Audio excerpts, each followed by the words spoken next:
Hey, you want to watch some TV or something? Skip it. Well, I'm getting ready to watch a video. Really? What?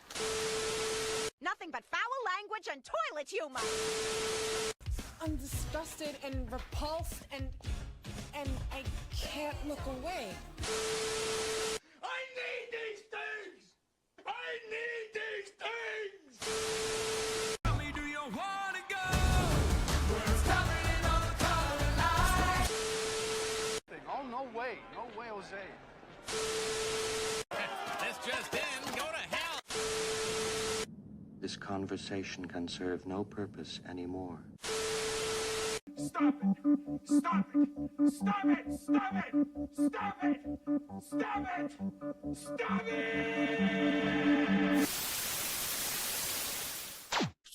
it! Here we go. Hello, friends and listeners. You got Watch Skip Plus. We are a weekly movie review podcast with a lifestyle twist. That twist is that after we review a new streaming or theatrical film, mainly theatrical, of course, support exhibition, then we have a bonus review. Each of the hosts has one, and it can be on anything. My name is Jose, also known as Cupcake, and I'm joined by my co-host, Mike the Wildebeest. Mike, how are you doing? Good. Excellent, excellent. So we just recorded our bonus Oscars prediction episode, and we had a special guest. What was his name? Fakest of all Shemps, Jeremy? Yeah, he used to write into the GGTMC and he went by Shemp or Shempy or, fake Shemp. Nice. Shempy himself, Jeremy. So look for that bonus episode. And of course, if you're listening or watching us on Spotify or even on YouTube, make sure to like, follow, subscribe, do all those fun things. Click all the buttons. Click the bell notification on YouTube so you can get the notification of our latest video. I just put out Captain America. I'm so extra when it comes to our YouTubes. So if you guys are not watching the videos, I actually add images and captions, and some of them can actually be fairly funny. I kind of have a weirdo sense of humor, but I love, this is weird. I love editing, even though it takes forever. And so all those little videos on YouTube where they're like, hey, edit really quickly. No, not when it comes to me. You don't. Anyway, not when it comes to me. So listen, what are we reviewing this week? We are reviewing The Monkey by Oz Perkins, based off of a short story by Stephen King. Excellent. Very good lead in. So I'm going to start with below the line and above the line, actually. And we're just going to tour through this really quickly, or tear through it. Tear. I don't know. As Mike mentioned, Osgood Perkins, or Oz Perkins, is our writer and director. He is on the heels of the massive success of Neon's Long Legs, which was released last year. Mike, you checked that out, right? How did you feel about Long Legs? Well, what's funny is I found it to be more as like darkly humorous than most people did. Now, after watching The Monkey, I'm like, I told all y'all motherfuckers that shit was purposely funny. There was purposeful comedy throughout that movie. And everyone's like, no, it's like Silence of the Lambs, so dark, so deep, so disturbing. I was like, I laughed half the time. There was some good jolts and shocks, but I thought it was a really fun slice of camp. But I had a blast with it. But I had a totally different read than so many other people. I mean, you can't help but laugh at Cage. Like, I mean, just his antics. I mean, him being like, rah, and screaming behind the wheel while he's driving. Fantastic. Anyway, huge success. So now Perkins was able to parlay that into this film. By the way, this is produced by Atomic Monster. That is the production company from James Wan. James Wan, who we mentioned on this show, Saw, Insidious, Aquaman, the Aquaman movies, which people give him shit for, but I loved those. By the way, they merged with Blumhouse, and I'm just going to say, I think Atomic Monster has been a little more successful than Blumhouse of late. Okay. Savage me in the comments if you want. That's my opinion. But so Osgood Perkins, he is the son of Anthony Perkins and Barry Berenson. Of course, Anthony Perkins, as we all know, Norman Bates from Psycho. But if you've never dug into his past catalog, he's got some really good stuff. So I'm looking at the stuff from Ken Russell, right? Crimes of Passion. Crimes of Passion. Was there another one? Maybe, I don't know. Edge of Sanity, which is an insane, like cocaine fueled Dr. Jekyll, Mr. Hyde. William Reichert's Winter Kills with Jeff Bridges has a very small but crazy role in that. Fear Strikes Out, the baseball movie, a really great baseball movie. So, you know, he's not just Norman Bates, but Osgood Perkins is related to Marissa Berenson by extension. And then, of course, his brother Elvis Perkins is a musician. He's been an actor. His first role was playing his young dad in Psycho 2. He's shown up in like Legally Blonde. I think those are probably his most famous roles. But his directorial debut was 2015's The Blackcoat's Daughter. Very, you know, discordant music, deliberate pacing, slow, some might say, but fairly effective. And then 2020's Gretel and Hansel, which I happen to like. I have seen it probably 3 or 4 times, and each time it actually gets a little richer. I know people just poo-pooed it right out of the gate, but I think he was really strong in that. You mentioned this is based on a short story by Stephen King. If y'all don't know who Stephen King is, then maybe stop listening to this podcast. Stop watching this podcast. I don't know. But Stephen King, horror novelist, but then he's also written dramas with supernatural overtones. So Shawshank Redemption, Hearts in Atlantis, The Shining, Salem's Lot. Just keeps going. Stephen King, he's amazing. By the way, follow his Twitter. He's pretty fantastic on Twitter. Our DP is Nico Aguilar. He is a Mexican-American DP. He's the recipient of 2015's Ace Heritage Award and the International Kodak Scholarship. So what that means is he's shot for some really famous Mexican directors. So Rodrigo Prieto, he's one of my favorite cinematographers. He shot his directorial debut, Pedro Paramore, which is on Netflix. And then there is a Netflix film called Chupa, and that was directed by Alfonso Cuarón's son, Jonas Cuarón. And then he also shot Charlie Day's Fool's Paradise, which I don't think a lot of people have seen, but it's actually pretty fantastic. Our music is by Ido Van Bremen. He's best known for scoring Hulu's Hardy Boys, which coincidentally actually stars an actor who shows up in this. And the Netflix docuseries Dogs, which I kind of got obsessed with just because, you know, I want a dog, but my husband refuses. Probably best known for scoring the body horror film Afflicted. And let's get to our cast really quickly. Theo James, the gorgeous Theo James. Many would know him from British shows where he started, like Downton Abbey, Sanditon. He was on, I hope I'm pronouncing that right. Many will also recognize him from The White Lotus. It was a prosthetic, folks, I'm just going to say. And then HBO's The Time Traveler's Wife, in which he appears frequently naked. So if that's your thing, get on that. Although it was canceled after 1 season. It was actually an interesting show. Like, the guy went back in time to blow himself. So weird. Anyway, stateside, I think many of us probably first first saw Theo in Underworld Awakening and Underworld Blood Wars, and then the Divergent series, and then a great failed TV show on CBS called Golden Boy. He was really strong in that. Didn't go anywhere. And I'm going to recommend War on Everyone. It's a film that he was in with Alexander Skarsgård and the cute Hispanic guy who was in Ant-Man. I can't even remember his name. Michael Pena. Yes. Okay. Next, we got Tatiana Maslany, the gorgeous Canadian actress. Everybody knows her because of her TV work. Orphan Black, 50 episodes, shot her to fame, as did She-Hulk, but maybe in the wrong kind of fame. She recently starred on Max's Perry Mason, or was in episodes of Perry Mason. She's done voiceover work for the shows Invincible. That's the animated Prime show from Robert Kirkman, who is the creator of The Walking Dead, and then Troll Hunters. She also married the gorgeous actor Brendan Hines, so I really hate her. I don't know who's hotter in that relationship. Speaking of which, Mike, what do you think about Theo James and Tatiana Maslany? Well, Tatiana, I've actually seen. She was at the Sundance premiere for Diary of the Dead. Nice. She was young back then. So yeah, I followed her for a long time since that. Whenever she pops up, I really like her. I remember first seeing Theo James, I think was in the Divergent movies with my daughter, who's now 22, but was a teen at the time. So yeah, he's got that chiseled jaw, until this, I didn't think he was like, had much range, but we'll talk about more how he was in this, but yeah, I think he's more than just a chiseled jaw with a nice voice now, but he has done a lot of cool voice acting. He has. Actually, and I want let me roll back a little bit.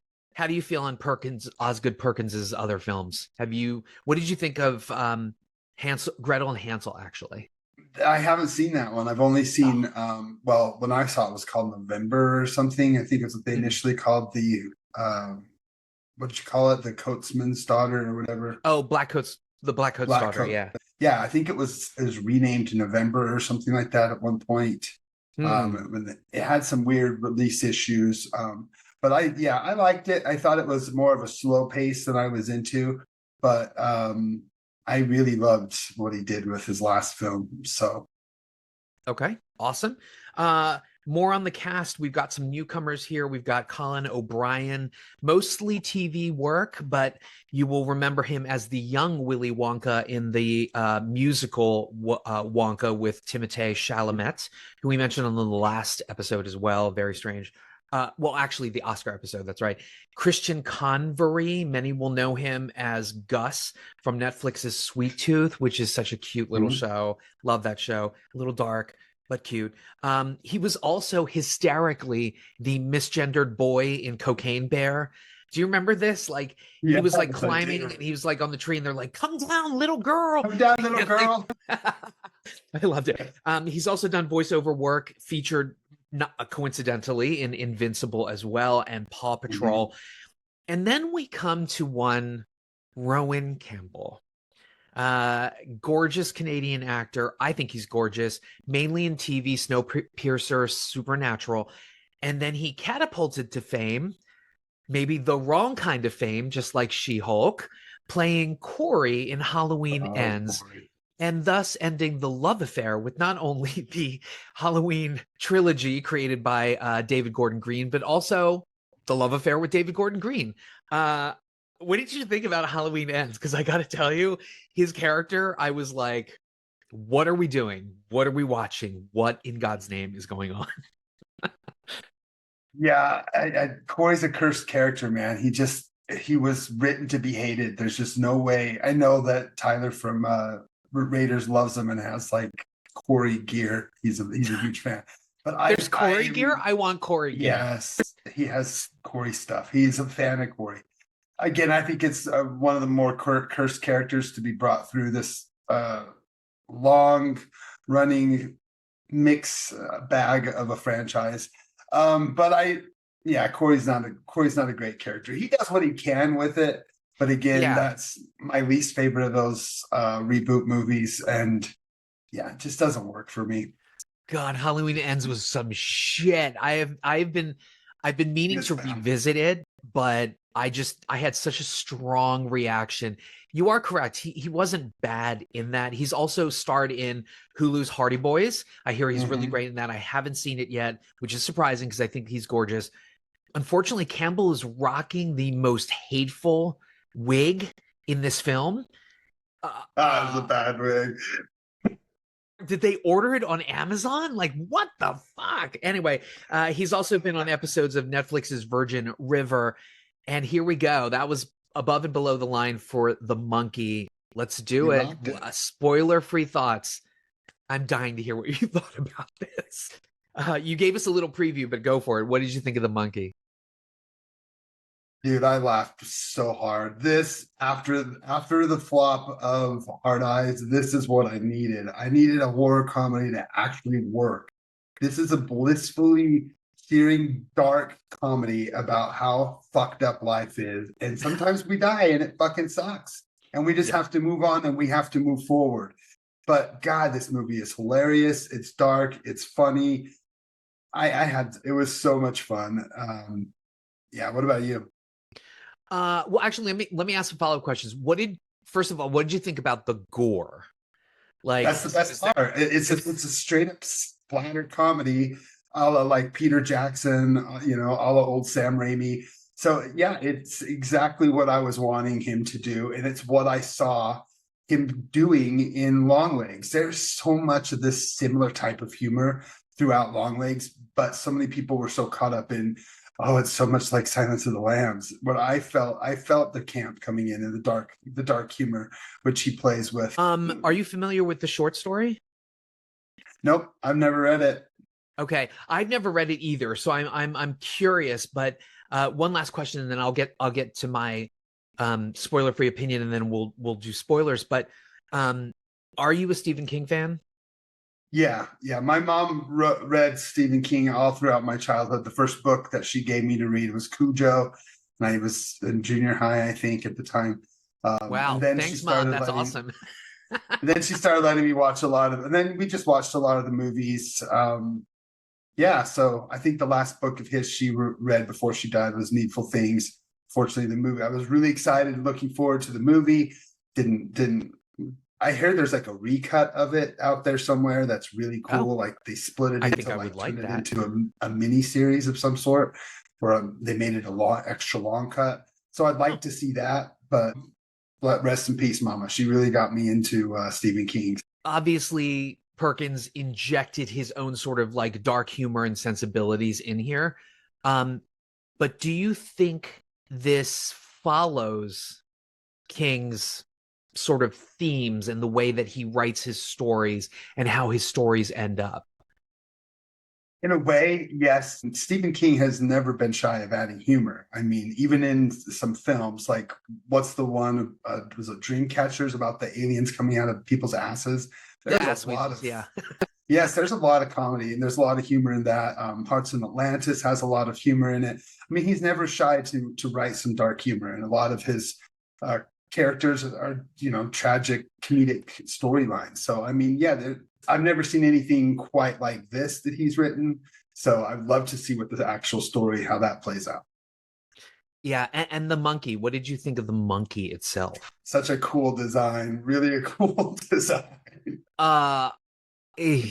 Yeah. All right. So I'll start with my spoiler-free thoughts about this. You know what? I did have a blast with this. And you are correct. There is so much black comedy in this. Like, it is just dripping in gore. It's very grand guignol, right? Bodies are exploding, folks. This is not just like, staged murder. Like, there is like crazy cartoonish gore in this.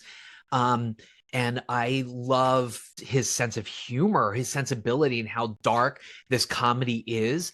And I mean, as horrified as my audience was, we were all laughing our asses off, Now, I will say that the opening and then some of the old-timey music and stuff like that, I think some of that was maybe a little too like, oh, look at me and look how eccentric I can be as a director. But going on the strength of his sensibilities, his editing, his writing, and his direction, I can't wait to see what he does next, actually. Everybody is great in this. Theo James is great. I actually didn't even mind Corey. He was good. Actually, Theo and the young boy, I thought the young boy had a twin brother. So I was surprised to realize that at that young age, it was just one actor playing two both different disparate twins. And kudos to that kid. Like, it's a real testament to his performance that I thought there was actually another like fucking twin that he had. It was a really good performance. Maslany is perfect in this. I think she's really, really good. But what I also loved about this is, it takes Stephen King tropes, right? So all the main settings, the weirdo names that just kind of like roll off the tongue, the cursed object that keeps coming back in like funny ways. Folks, let's face it, Stephen King has always had a third act problem. He really has. Not that his novels are in acts, but like sometimes he's got these great concepts and then the follow through is like, that's where you went. If longtime Stephen King readers want to come for me, you can, but that's usually what ends up happening is the ending is always like not a home run. But what I loved about this is that it just took Stephen King and then it just like amplified it to like the 10th degree, almost to the point where he maybe was a little too unrestrained, Perkins was in this, because there are some scenes as the movie keeps going on where it just keeps getting bonkers and bonkers and bonkers.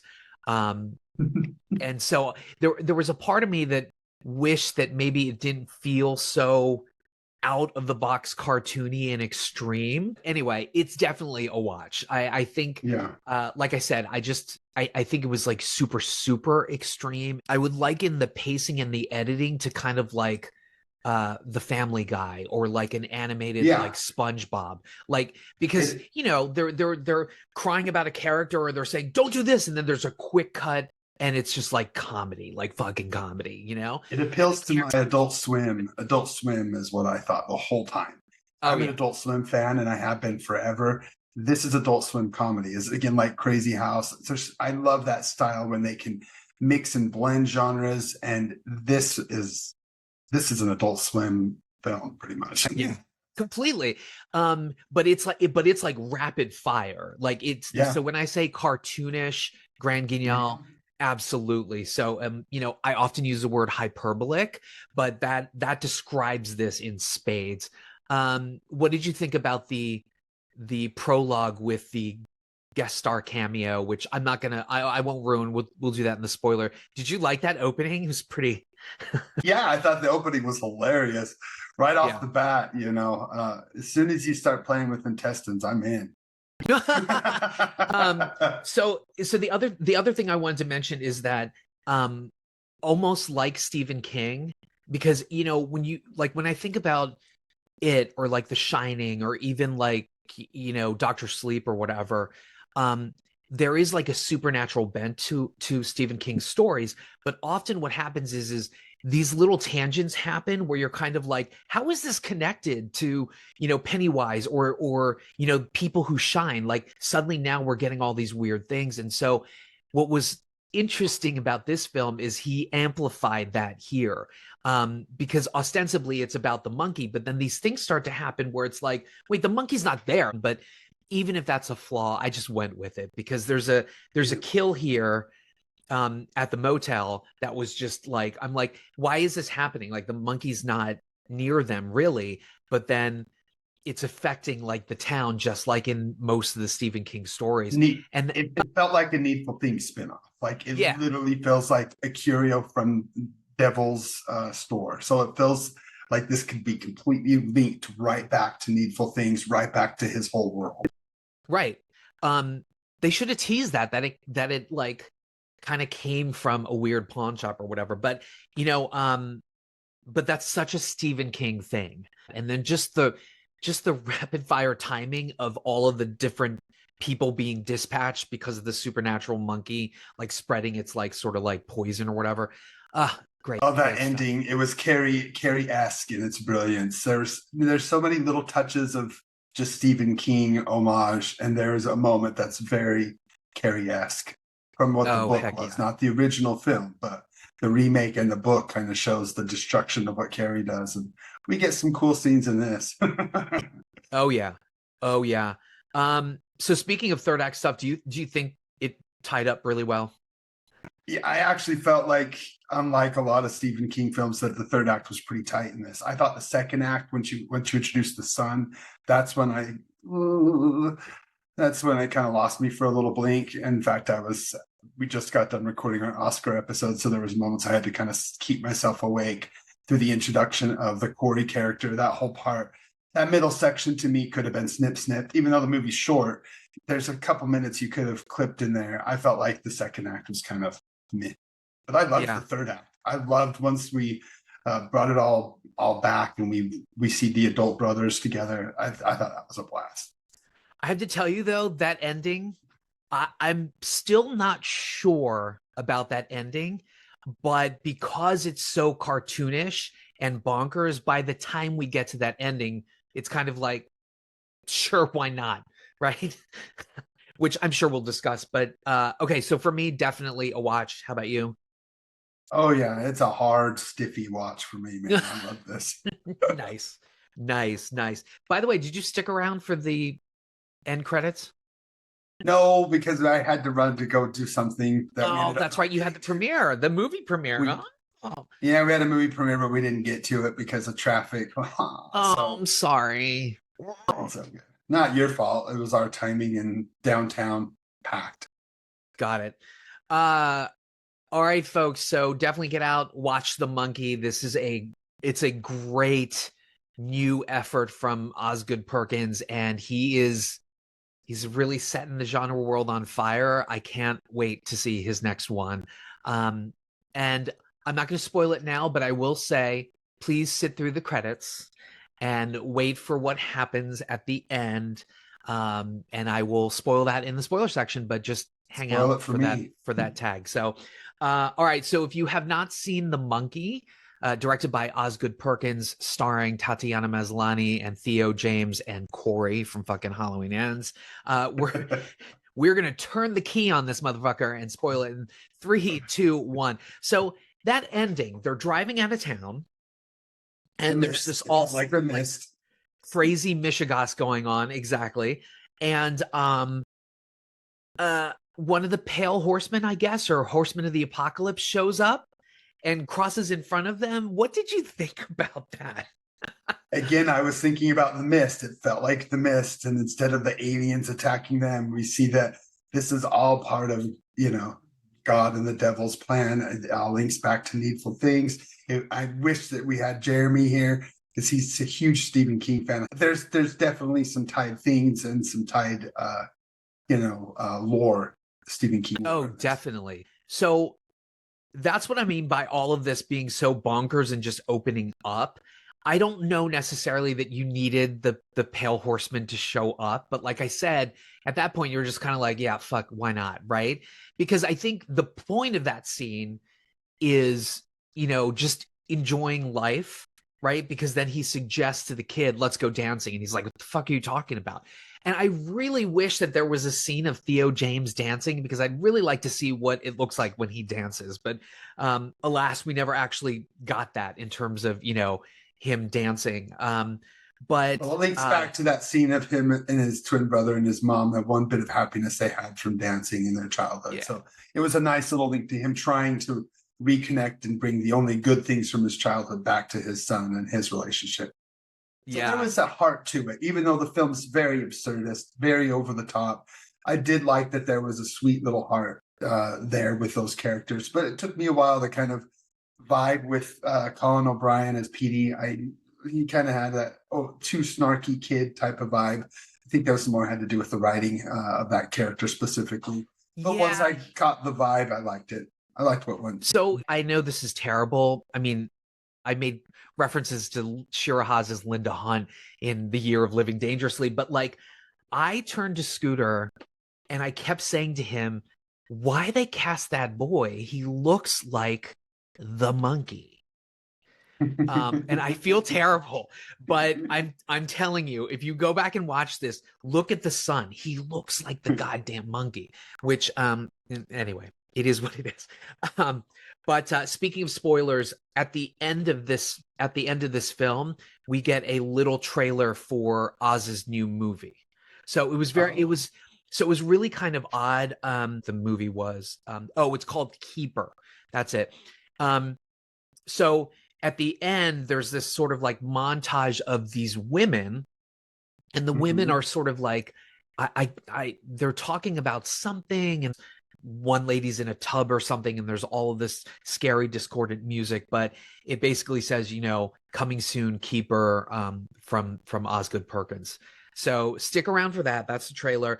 But I loved how the mom was not your typical like doting Stephen King mom in some ways. In fact, the parents in Stephen King novels, they're usually doting, and it's usually the other peripheral characters who are so eccentric and crazy. But I love the fact that mom was eccentric and crazy and not a typical mom. What did you think about the monkeys? Just the fact that, like, I mean, I think I could call it that the person who turns the key definitely won't die. Yeah. But what did you think about the sort of Russian roulette nature of it? I like that. It made it so that you didn't know what was going to happen next. And I mean, Yeah. again, the movie really does just do a good job of building up, starting with that great scene with Adam Scott. That was a great introduction scene. And then boom, we Yeah, see, so we think that's it's a going to spoiler. kill him. Yeah, Yeah. there's a spoiler. Yeah, I didn't expect Adam Scott to show up, but I was like, oh my God, Adam Scott. Like, that's great. Yeah. Yeah, Um, he was really funny in that. And then yeah, to see that it ends up going, and I was thinking, oh, it's going to kill him. That's going to be the big ending. And then boom, it causes the actual shop owner who was trying to dump the monkey on to get disemboweled. I love Yeah. that right from the get-go. Of course, I'm such a loud laugher. I laughed so hard. The people next to me started laughing because I was laughing. If you and I were in the same movie theater together, the whole theater would just end up dying because I'm one of those loud laughers. It comes from my mom. A movie like this is just perfect for me because the shocks, the Oz, the creative gore kills, just everything about this thing just screamed Mike movie. And it really was. This is a wildebeest jam, just like yeah. so much fun, so silly. And people are, some people are like, what about the story? It's too light. I'm like, it was based off of a short story. It's literally just a vehicle for Osgood Perkins to show people, hey, I can do comedy. This is what I was kind of hinting to in Long Legs, that I'm not just this low, slow kind of ghosty guy. I can do stuff that's over the top. And he played this perfectly. I love the way that it went from almost like Tim and Eric absurdism to kind of feeling like we were watching I'm Pretty Things That Live in the House again. There were moments when it was slow, and then moments where it jerks out of that and he's like, just kidding, boom. A head comes flying off, or a limb goes flying here, or someone jumps into a pool and evaporates. There's just so much fun, so much over. Oh my God. Can we talk about that? Do bodies really explode when that much energy or electricity goes in there? Because the woman dives in and then she just literally explodes on the surface. It's incredible. But then let's talk about that one weird kill where there's that hornet's nest, which we all know when you see that, that was you're like, okay, how is this going to work or whatever? But like all the bees go into his mouth.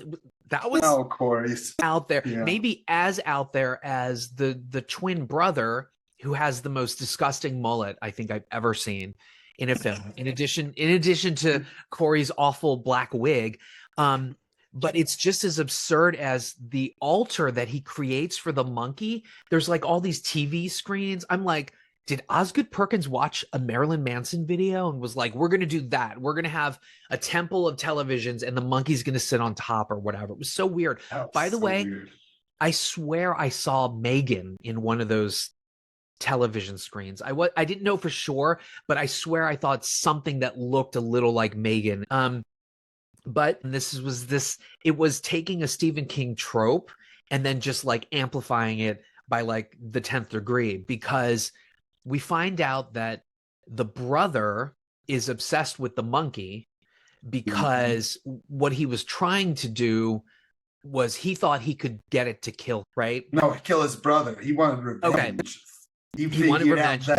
That's right. His brother was trying to kill him. Yeah. Right, so basically our main lead was trying to kill his brother because his brother's a bully and an asshole. And he got covered in banana in another really bad effect. Whatever that mushy banana that stuck to his head the whole time. I was like, knock that shit off your head, bro. It was so gross. That scene, by the way, when he gets bullied in school and there's that rapid fire, like, and the next day and whatever, like that's comic gold right there. That was hysterical. What were the girl bullies? They were like, oh, you came to school with pants today. Today's no pants day or whatever. You have a problem. Oh my God, it was so fucking funny. But he was like, I want my brother to die, and he turns the key and then mom ends up dying in a horrible, like hemorrhagic, like Ebola-like fever thing. It was really gross. But he wanted revenge on like his brother for killing his mom. But again, like that whole just amplified to the 10th degree. He's like, we're twins. That's my mom too. And he's like, oh yeah, I guess you're right or whatever. You think I wanted to kill my mom? Duh. Right. And then the ultimate comeuppance is the twin gets like his head bludgeoned by the bowling ball that has his mom's name on it. That's mom's name. Yeah, Yep. it's great. I love the little Rube Goldberg Final Destination little traps that got set up, like at the beginning of the movie and at the end of the movie. But yeah, Theo James was, I'm not going to say he was a revelation, but he was good, but clearly he got the memo about this fucking movie, and his tone was like pitch perfect in terms of acting. Yeah. It's really, really good. And you know what? This may have erased Corey's memories. Rowan Campbell, I think he did really good in this, you know? Besides his death, I mean, that was the weak link, that scene with the CGI. The death was kind of stupid. Yeah, it was stupid, but just like in a Stephen King novel, he gets the monkey, he thinks it's going to be for this one thing, and then he's like, oh, fuck, regrets, I want the monkey back, you know? And I'm like, you're so fucking stupid. Why did you give up the monkey? But as we know from Stephen King, you know, anybody who tangentially gets involved in the proceedings who has regrets ends up meeting a nasty death. So we all know when he was like, can I get the monkey back? He's like, no, fuck off. It's great. But yeah, it's a good time, but particularly it's a good time in the theaters. I love it. I love it. So many Easter eggs to Stephen King. Even the look of the monkey itself is a throwback to the old cover for Monkey Shines, which again has nothing to do there. So at first I thought maybe this was a remake when I first heard and saw that monkey, because it looks exactly like the monkey on the old VHS cover. But of course that monkey has nothing to do with the movie Monkey Shines or the story it's based off of. But again, I think actually there was a toy monkey on the cover of one of, like, was the story from Night Shift, or was it? It was Night Shift, and I think they did use that monkey, except it was banging like. Oh yeah, it had symbols or whatever. Right. But again, that's a throwback. I mean, I have listed in my head, and that ending throws us back to The Mist. Carrie, that ending links back to Carrie. Needful Things, so many throwbacks and so much homage to not just Stephen King writings, but Stephen King based films. So so much fun. I mean, so just there's like that house, like I'm sure that house connects up with something in a Stephen King film. When Adam Scott is trying to burn the monkey, the theater in the back, the movie that they're showing is called The Streaming, which is kind of like The Shining. So remember how I was like, oh, the trailer messed up, you know, the trailer for the monkey messed up that kill with the real estate person. Little did I know that her head didn't just get blown off. The rifle blasted her body into like 20 pieces.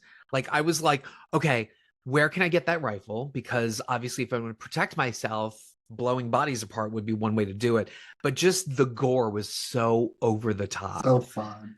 It's so like an homage to Peter Jackson. And there was a point where the home kind of reminded me of the home from Dead his Alive. famous Dead Alive from the Splatter. Yeah. There's so many little homages. He knew what he was doing here. He was making his splatter comedy, and bravo, Osgood. Bravo. I know. Chef's kiss, Perkins. I just love the little touches in the film too, where like you know, his new foster dad, played by Oz Perkins, ends up being like a swinger, and he's like, hey kid, we're swingers, hope you're not uncomfortable, gotta go, we got a key party. And I'm like, what is happening?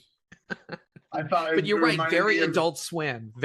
Yeah, or Memoir of a Snail. There's almost the exact same thing happens to a character there. Yes. I think it adopted by swingers.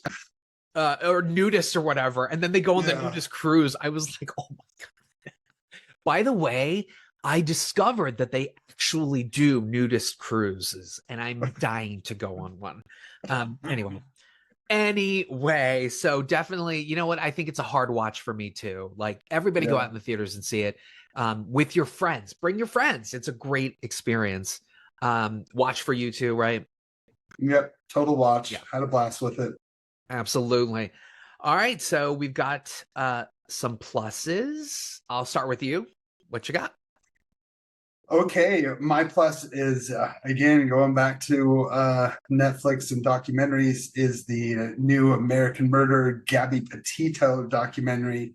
The infamous "Let's make a movie and turn it into 3 episodes" comes back, but gosh darn it if they don't catch it in this. I mean, we all remember right around the pandemic, the Gabby Petito story just took America by the throat. We just wanted something to keep us away from seeing the world die from an awful pandemic. So this became something that kind of was like brought us all into the real life horror. And then right around that time, I started getting more and more into horror podcasts, and it just kind of lit us all on fire. I think America kind of got lit on fire with true crime around that time. So I ate that documentary up. We watched it last night. I just really, really enjoyed the heck out of it. There's some extra footage, some extra scenes, and screw those freaking cops in Moab. They could have saved her life, but they didn't. They blamed her when in reality, gosh, and that broke my heart. So it turned out to be the fiance, right? It's always the fiance.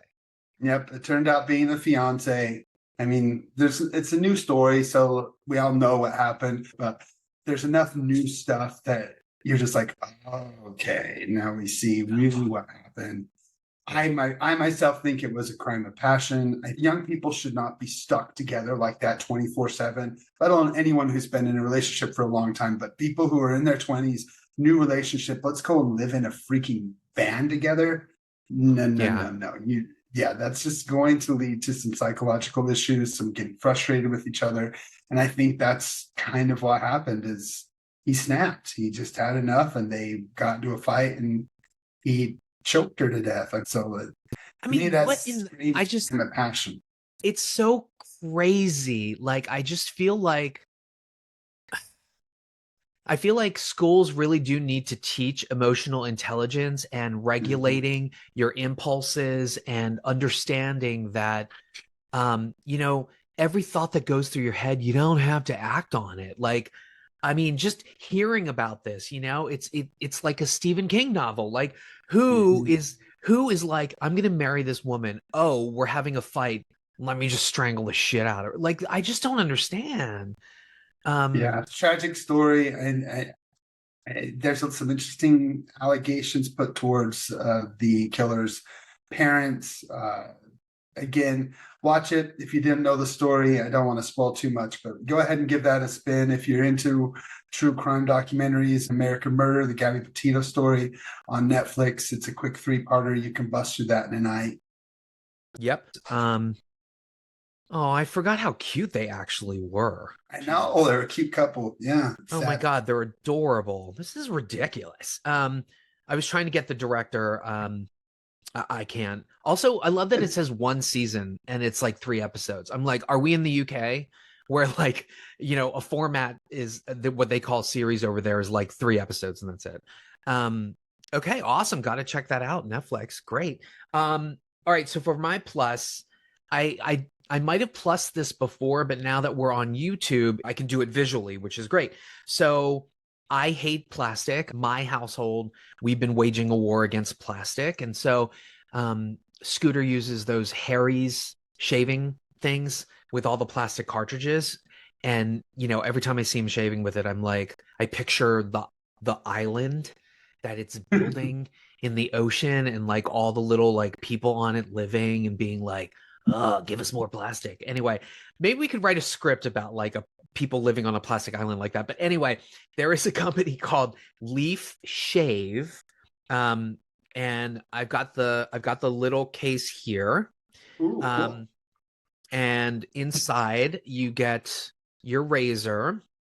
I think they give like little sets or whatever. And so, of course, I bought it in rose gold because I'm such a homo. But it's they make different variations. There's like a single blade, which is the one that I bought. You can also get 3 blades, and you actually get them in 2 finishes. So there's there's a blade that's honed for sensitive skin, and then there's a blade that's honed for like really tough hairs. And so I got the really tough hairs, right? I can take it, folks. I can. I bought the single blade thing, and you can even buy like a little stand like this. So then you can just have it sitting like that. But what I love about this is there are other shaving things on the market where like you replace the blade, and one like you stick something in there and then it shoots out the end, and it's like, who wants that? Who wants, it's on the floor and then you're cutting your toes off stepping on it. So what I love about this is that you actually turn the bottom of this. Let's see if it'll do it. And then the head of it, you can see, kind of goes up, and then you can take the blade out. Yeah. Cool. So and so actually it says it actually says I am not plastic on the razor. I don't know if you can see that, but I can, yeah. Cool. And then you just dial it back down, and it's pretty safe. And these are cheap. You can buy like 50 of them for a low amount of price. And then they do give you like a little thing to drop them in, and then you just recycle them when it gets all full or whatever. So I love this Leaf Shave. So you can find them at Leaf Shave, spell out all the words.com. They also make dermaplaners. So for our female listeners and watchers, there's like fuzz on your skin, and they make little razors called dermaplaners that you can actually just scrape that hair off. So no more fuzzy chins or cheeks, girls. Like, you can get this, and it's great. They've also got shave care products. I did try their shaving soap, but I wasn't a big fan of that. Like, I need more on here rather than just like brushing stuff on, because then it dries and whatever. So but they've got a shave oil, a calming serum. They've also got replacement blades, etc., and refills. So check it out. No more plastic. Save the world, please. Yeah. Any other thoughts? Oh, what we forgot to mention was Elijah Wood. What did you think about Elijah Wood? Oh my God. Yes. Holy crap. How did we forget about Elijah Wood? So first of all, I know people think that he's kind of odd looking, but I like him in love with Elijah Wood. I think he's absolutely adorable. What I didn't understand in this film is that he is wearing a top that, for whatever reasons, accentuated his nipples and his boobs to the point where Elijah Wood does kind of look androgynous. So he's standing there and it looks like he has titties. And I don't know if that was intentional, but like, I just could not stop laughing looking at him framed with like the titty things. And it's like this square, right? And his character was so bizarre. He's like, I am a dad expert who's not a dad. Right. And then he's like, hey, buddy. Clearly he's become wrong. He wanted to adopt the kid to actually show that he's not just blowing everyone's butt full of air, that he really is a dad expert. So a dad expert, right? I thought that was really freaking funny. His little cameo. That whole scene was absolutely comical. It was great. And it was great. He's surrounded by all this swag of things like his books, his movies, his DVDs. Oh man, that was so funny. I mean, it was an interesting counterpoint to Theo James's character, who is just trying to.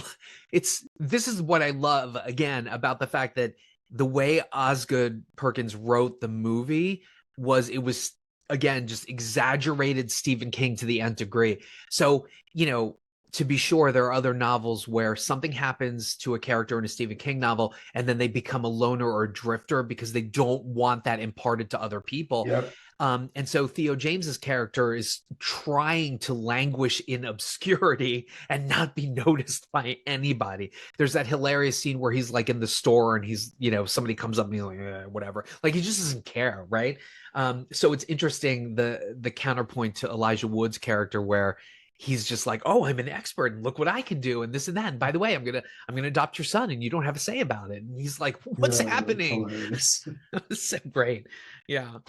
Anyways, yeah, great movie. Go see it. Get out there. Go and go to the movies. Take your family to the theaters. Go and as you say, let's go out there and be a part of public exhibition. Let's go and watch everyone's art in a big group. Absolutely. Yeah, so if you love us, you will certainly love our Podfathers, The Gentleman's Guide to Midnight Cinema, as well as Not a Bomb. Not a Bomb did Donnie Darko. So that's going to be interesting to take a listen to, which is super cool. And then... And Raiders have their 400th episode, too. Whoa, 400? Wow. That's incredible.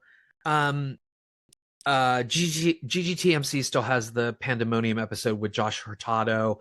And then also MC has Friends with Cinefits, where he reviews films where there's a disparity between the whole vegetable aggregate website that we won't mention. There's a disparity between what the critics say and then what the audience say.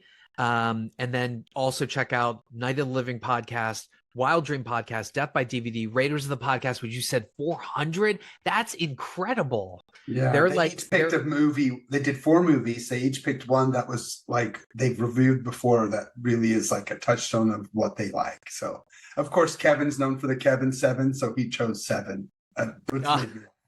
Yes, and I bet that episode was still shorter than some of ours. Backlook Cinema podcast, and now for something a little bit different with John Horgan. I believe that we are finally recording the Fabulous Baker Boys episode, and then you were on for animation. Yep, we did Robot Dreams. Nice, which, I hate animation, so I'm not even gonna watch that.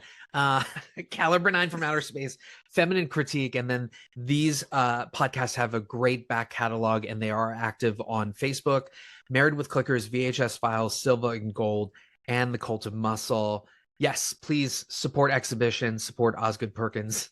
Go to the movie theater, have a blast. And as always, be kind, be open, be vulnerable. And that's where the art is. We'll see you next week. What are we reviewing next week? I have no idea. I don't know. Do we know? We'll figure it out. Something fun, hopefully. All right. Bye, folks. Bye.